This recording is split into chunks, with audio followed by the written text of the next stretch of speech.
ধন্যবাদ মাননীয় স্পিকার। মাননীয় মন্ত্রী মহোদয় রাজশাহী বিমানবন্দরের উন্নয়ন এবং কার্যক্রম সম্পর্কে বিস্তারিত বলেছেন।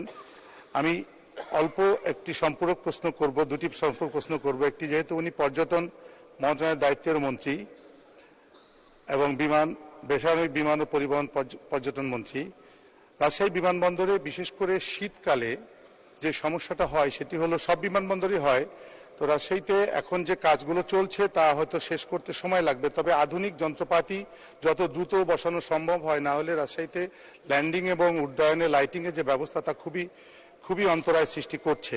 সাথে সাথে আমি আরেকটি কথা বলবো যে আমার নির্বাচনী এলাকা পুঠিয়া, দুর্গাপুরের পুঠিয়ায় একটি সুপ্রাচীন রাজবাড়ি রয়েছে, লস্করপুর মহারাজার বিশাল রাজবাড়ি, যা বাংলাদেশের আমার ধারণা সর্ববৃহৎ একটি রাজবাড়ি, যার রক্ষণাবেক্ষণের অভাবে ধ্বংস হয়ে গেছিল প্রায়।